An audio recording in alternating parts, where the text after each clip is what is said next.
After adding the acid and base.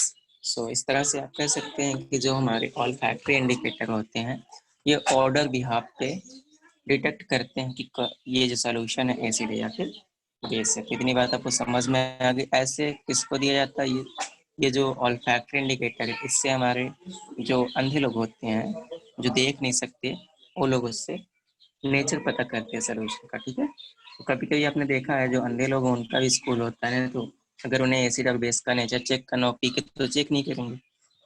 इस situation में वो ऑल्फैक्टरी इंडिकेटर यूज करते हैं। उसकी जो स्मेल होती है, कैरेक्टरिस्टिक स्मेल होती है, एसिड के लिए अलग होती है, बेस के लिए अलग होती है। तो उस स्मेल से ही वो पता करते हैं कि ये एसिड है या फिर बेस है। तो चलिए आज के करंट टॉपिक पे आते हैं, neutralisation reactions. You know, when an acid react with a base then it forms salt plus water, but for neutralization reactions strength of acid and acid and base both will be equal. Like suppose if I take acid which have pH value 4, then we need to a base also same pH value which cancel out the acid. मतलब उतनी strength की हमें base लेनी पड़ेगी। ऐसा नहीं कि हमने एक डाइल्यूट एसिड ले लिया और उसके बाद कंसंट्रेटेड हमने ले लिया बेस, तो उसमें वो टोटली न्यूट्रलाइजेशन नहीं होगा। सॉल्ट तो बनेगा बट वहाँ पे कुछ अलग रूल्स होते हैं, उसमें साल्ट की टाइप भी ढेर सारी होती है। तो उसके बारे में हम लोग अगले वीडियो में बात करेंगे, अभी नहीं करते। पर अभी इसको हम कंटिन्यू कर लेते हैं। जैसे कि सपोज हमने यहाँ पे एक फिगर बना दिया, इस फिगर में हमने क्या लिया था, एसिड लिया था, और एसिड का हम नाम दे देते हैं। सपोज हमने एक एसिड लिया, जो एसिड का नाम है HCl ले लिया। ठीक है, हमने एक एसिड लिया HCl। ठीक है, कैपिटल लेटर मत लिखिएगा एल क्योंकि रॉन्ग है। अब हमने सही लिख दिया है। बेस ले लिया है,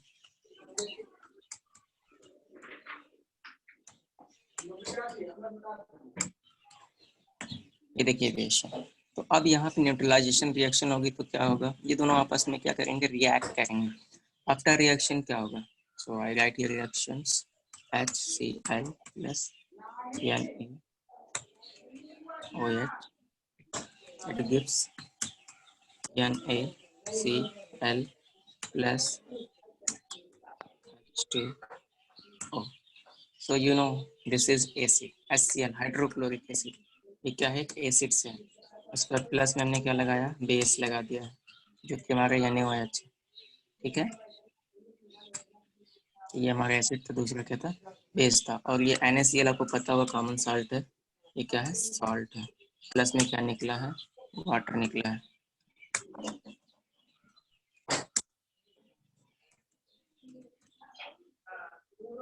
अगर आपको पता करना है कि जो रिएक्शन हो रही है एक्चुअली ये रिएक्शन क्या है, मतलब न्यूट्रल रिएक्शन है कि नहीं है, हुई कि नहीं, तो उसके लिए आप क्या करेंगे, लिटमस पेपर लेंगे। पहले एसिड का और बेस का दोनों का कलर चेक कर लेंगे कि कौन सा लिटमस पेपर पे क्या इफेक्ट शो कर रहा है। उसके बाद दोनों को जब आप मिक्स कर देंगे, थोड़ी देर बाद आप फिर लिटमस पेपर से ही चेक करेंगे। अगर लिटमस पेपर से पहले चेक किया था अब कोशिश करना, अगर आपने यूनिवर्सल इंडिकेटर लिया था तो वही लेना, मतलब जो आपने पहले लिया उसी से आपको चेक करना। एक से अधिक इंडिकेटर होते हैं। तो लिटमस पेपर से जब आप फिर से चेक करेंगे आफ्टर रिएक्शन, जब ये साल्ट बन चुका होगा, साल्ट एक्चुअली क्या होता है, न्यूट्रल होता है। इसकी पीएच वैल्यू क्या होती है, इसकी जो पीएच वैल्यू होती है 7 होती है। ठीक है, अब ये देखिए वाटर भी न्यूट्रल होता है। तो क्या यहाँ पीएच पेपर पे कोई इफेक्ट आएगा, अगर आएगा तो यस लिखिए, नहीं आएगा तो नो लिख के आप भेजिएगा। अगर आपको लगता है कि ये पीएच पेपर पे आफ्टर न्यूट्रलाइजेशन कोई इफेक्ट शो करेगा तो पीएच पेपर का कलर क्या होगा, आप लिख के भेजिए फटाफट।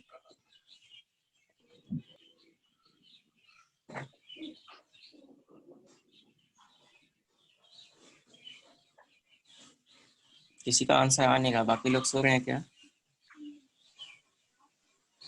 अगर आप सोएंगे मैं आगे बढ़ जाऊंगा। मैं दोबारा पूरा फिर से पढ़ा रहा हूँ, ये रिवीजन है। इसके बाद भी मैं रिवीजन नहीं करा रहा हूँ, फिर से पढ़ा रहा हूँ क्योंकि आपने लेट एडमिशन लिया। बट मैं छोड़ दूंगा अगर आप इस तरह से रिस्पॉन्स नहीं देंगे।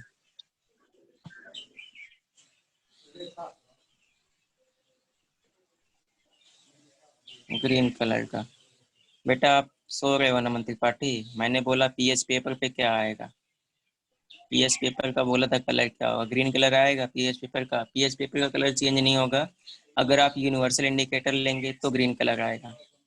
इसलिए हमने बोला था पीएच पेपर क्वेश्चन में हमने पहले बोल दिया था कि पीएच पेपर का कलर क्या होगा। फिलहाल आपको समझ में आ चुका होगा। अगले क्वेश्चन की तरफ बढ़ते हैं।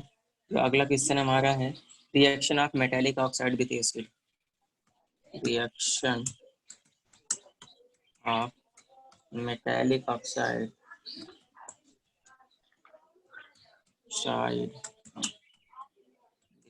एसिड्स। अब क्या होगा जब हमारा मेटेलिक ऑक्साइड किसी एसिड से रिएक्ट करेगा, तो actually it is also same type of reactions. So you can say when an metallic oxide react with acid then it forms salt plus water. तो बट आपको मेटेलिक ऑक्साइड के लिए पता करना पड़ेगा ये मेटेलिक ऑक्साइड होता क्या है। Metallic oxide plus acids gives salt plus water। ये देखिए हमारी जो रिएक्शन होगी ये एक जनरल रिएक्शंस होगी। अब जनरल इक्वेशन आप कह सकते हैं, जनरल रिएक्शंस कह सकते हैं। इसके अकॉर्डिंग आप अपने इस रिएक्शन को सेट कर लेंगे। जो भी होगी कोई भी मेटेलिक ऑक्साइड अगर उसको हम एसिड से रिएक्ट करा देते हैं तो साल्ट बनेगा। तो मेटेलिक ऑक्साइड होता क्या है तो आपको पता होगा, अगर आपने क्लास 9 में फार्मूला बनाना सीखा होगा, metal plus oxygen that is equal to metallic oxide।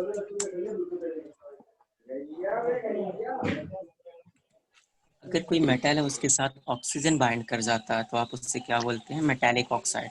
For example अगर हमने सोडियम लिया है, सोडियम इज अ मेटल, उसके साथ हमने जोड़ दिया ऑक्सीजन, तो ये जो बनाएगा अकॉर्डिंग टू बैलेंसी। अब अगर आपको बैलेंसी नहीं आता तो कोई बात नहीं, बैलेंसिंग करना सिखाया हमने आपको, पिछली वीडियो आपको देखनी पड़ेगी। ये बनाएगा Na2O। अब ये क्या बना, एक मेटल का ऑक्साइड है। अगर इस मेटल के ऑक्साइड को आप किसी भी एसिड से रिएक्ट करा देंगे तो क्या होगा, चलिए देख लेते क्या होता है। दिस इज मेटल ऑक्साइड, ठीक है।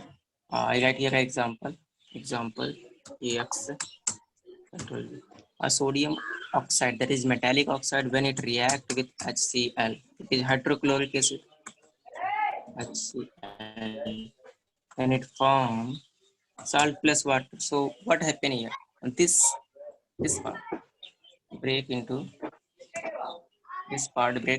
Na plus and O minus. So what happen here, NaCl, two molecule of NaCl and plus H2O। अगर आपको नहीं समझ में आया कैसे तो मैं करके दिखा दे रहा हूँ, थोड़ा सा वेट करिएगा कैसे हुआ होगा। एक्चुअली ये सोडियम ऑक्साइड ये ब्रेक हुआ दो पार्ट में, और यहाँ से ये क्या हुआ, दो पार्ट में ब्रेक हुआ। आफ्टर ब्रेकिंग क्या बना होगा, 2Na प्लस यहाँ पर बना होगा, क्या बना 2Na प्लस, और साथ में ये क्या बना होगा O-2। तो हम यहाँ पे डिस्चार्ज लिख देते हैं, प्लस में बना है और इसका क्या है माइनस का 2 चार्ज, -2 चार्ज, ठीक है। अगर यहाँ बात कर लें तो क्या बना है, यहाँ पे 2H प्लस बना होगा, 2H प्लस, साथ में और क्या बना होगा 2Cl माइनस, दो बार है इसने लिखा 2Cl। इनकी चार्ज वैल्यूज आपको लिख देनी है।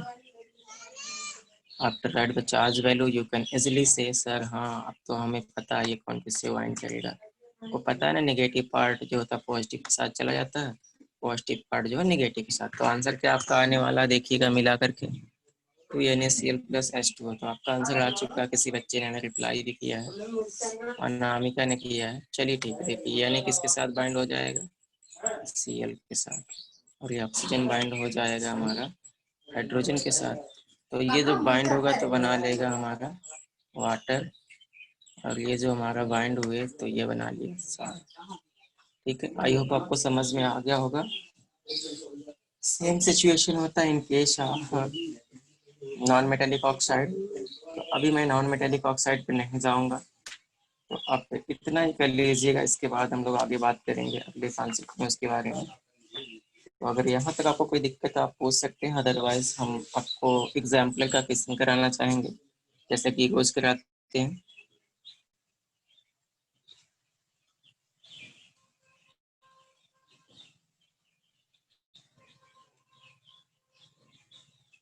कमेंट में लिखिए अगर आपको कोई दिक्कत हो।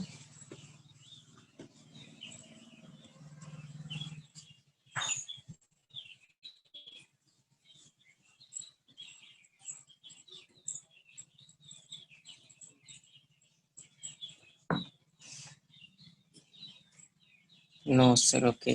अगर आप किसी को दिक्कत नहीं है, ठीक है, आगे बढ़ते हैं हम लोग ना। चलिए आते एग्जाम्पलर क्वेश्चन नंबर 21 पे। आई होप कल तक हमने क्वेश्चन नंबर 21 किया था। क्वेश्चन नंबर 21 करने के बाद से हम लोग आ जाते हैं एग्जाम्पलर बुक पे। सॉरी, 20 तक किया था, तो उसके बाद हम लोग आ जाते हैं 21 पे। जैसा कि आप देख रहे हैं स्क्रीन पे एग्जाम्पलर बुक आ चुकी होगी। अगर आपको दिख नहीं रहा, हम थोड़ा जूम कर देते हैं। इसके बाद आपको भी अलाउ, आप स्क्रीन को अपनी जूम कर सकते हैं। मैं इधर से परमिशन दे रहा हूँ, अपनी स्क्रीन को जूम कर लीजिए। आई होप आपको क्वेश्चन अच्छे से दिख रहा होगा। अगर नहीं दिख रहा है तो आप फिर भी कमेंट में लिखिए, इसकी विजिबिलिटी को हम क्लियर कर देते हैं। ठीक है, चलिए बढ़ते हैं अगले क्वेश्चन की तरफ। अगर आपको पिछले कॉन्सेप्ट के बारे में थोड़ा सा भी आइडिया है तो आपको कोई दिक्कत नहीं होने वाला। और क्वेश्चन है, which are the following is used for dilution of gold. अब आप कॉमन सेंस लगाइएगा। अगर आपने पहला चैप्टर पढ़ा था तो आपको थोड़ा सा आइडिया होगा, अगर नहीं होगा तो ही आपको रटना है। समझ लीजिए क्वेश्चन, तो ये हमें आंसर बताएगा। डाइल्यूशन ऑफ गोल्ड के लिए आप क्या यूज करते हैं? Option D, aqua regia. नो बेटा, wrong answer. It is wrong answer. Aqua regia नहीं यूज करते यार, फिर से देखो।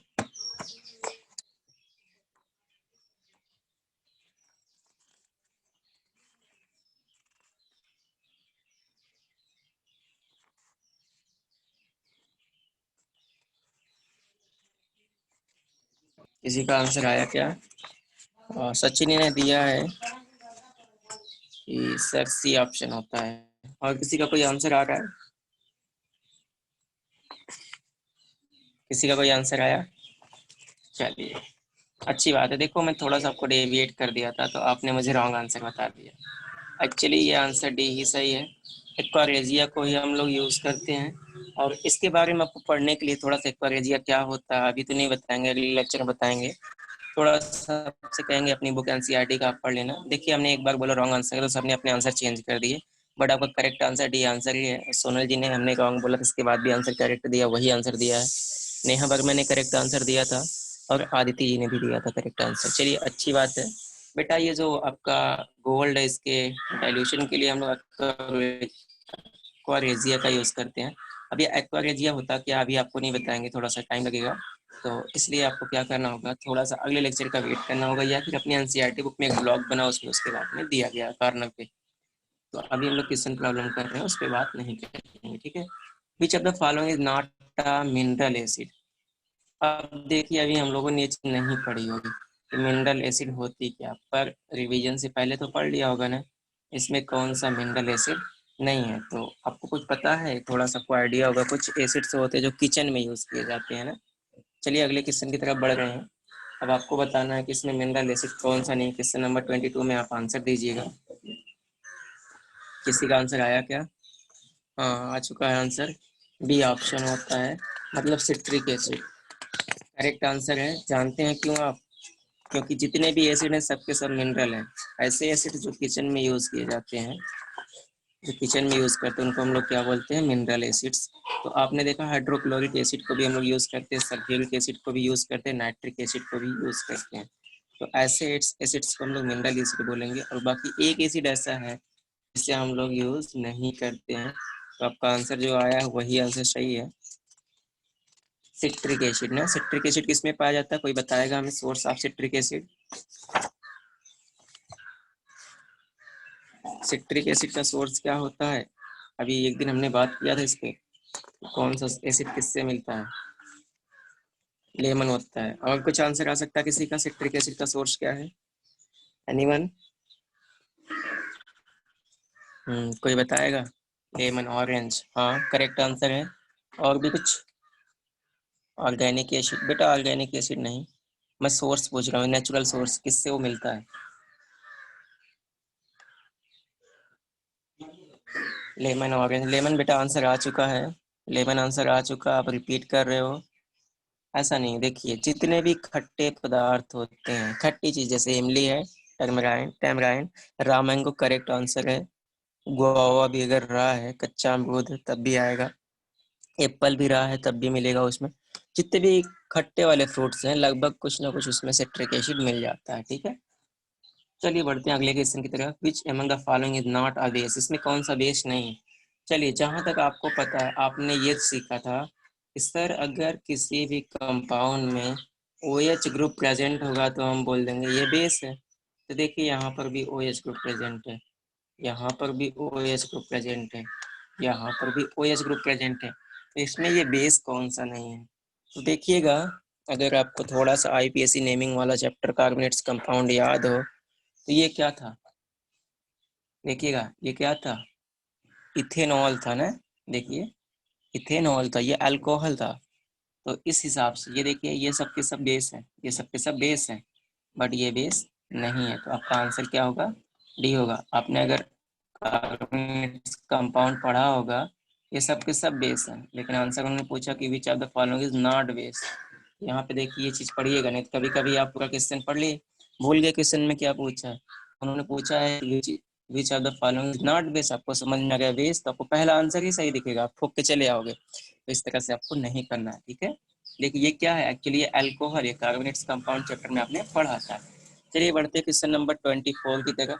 Which of the following statement is not correct. इस चीज पे आप देखिए, जब भी क्वेश्चन आए ना सर्कल कर लिया करिए, नॉट करेक्ट। करेक्ट पूछेगा तो आंसर अपोजिट हो जाएगा ना। कह रहे हैं 24 में करेक्ट कौन सा नहीं है। All metal carbonate react with acid to give a salt water and carbon dioxide. अभी आपने कल ही पढ़ा था कि जब भी कोई metal carbonate, when a metal carbonate react with acid then it form salt plus water with CO2। तो इस हिसाब से ये आंसर क्या होगा, सही होगा। लेकिन उन्होंने पूछा नॉट करेक्ट, ये मतलब सेंटेंस सही है बट ये इसका आंसर नहीं है। All metal oxide react with water to give salt plus water. दूसरा आंसर क्या है कि जिस सभी मेटल्स के ऑक्साइड होते हैं वो पानी से रिएक्ट करके क्या बनाते हैं, साल्ट एंड एसिड बनाते हैं। तो अभी आपने देखा था, देखिए अभी हमने आपको मेटल ऑक्साइड का रिएक्शन करवाया था,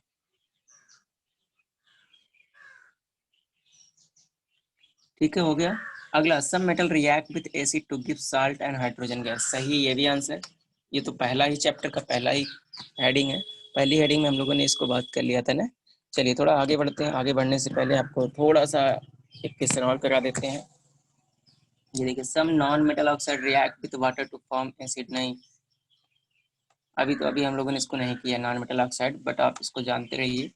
तो आपका आंसर कौन सा हो जाएगा, डी पार्ट। चलिए क्वेश्चन नंबर जो 25 है, आज से तो आपकी हॉलीडे रहेगी, तो क्वेश्चन नंबर 25 से आप क्वेश्चन नंबर 48 तक आपके पास 4 डे का समय है, करिएगा। अगर आपको नहीं समझ में आएगा तो आप कमेंट में लिखिएगा या डाउट में लिखिएगा। आज की मीटिंग को यहीं फिनिश करते क्योंकि मुझे दूसरी क्लास लेनी है। तो और अगर आप चाहते हैं आपकी एक भी दिन और क्लास हो सप्ताह में, तो आप अपने टाइम को हमें मैसेज करिएगा व्हाट्सएप पे। सभी लोग, सारे ग्रुप के बच्चे आज जुड़े हैं, सारे सेक्शन के, तो सभी लोग मुझे मैसेज करिएगा, मैं आपको बता दूंगा कि हाँ इस टाइम पे आपकी एक नई क्लास है। तो वीक में 1-2 दिन और आपकी इस केमिस्ट्री की रिवीजन क्लास लग सकती है, बट आप जब चाहेंगे तब कोशिश करिए क्लास 6 बजे के आसपास इवनिंग में लगे, 5 से 6, 7, 8 के बीच में, जब भी आप चाहें लगवा सकते हैं, ठीक है, बट सैटरडे संडे छोड़ करके। तो आपको अगर ये सारी बातें समझ में आई हो तो अच्छी बात है, और हम यहीं पर इस लेक्चर को फिनिश करते हैं। अगर आपको कोई डाउट हो तो अभी भी आप लिख सकते हैं, 1-2 मिनट का टाइम है।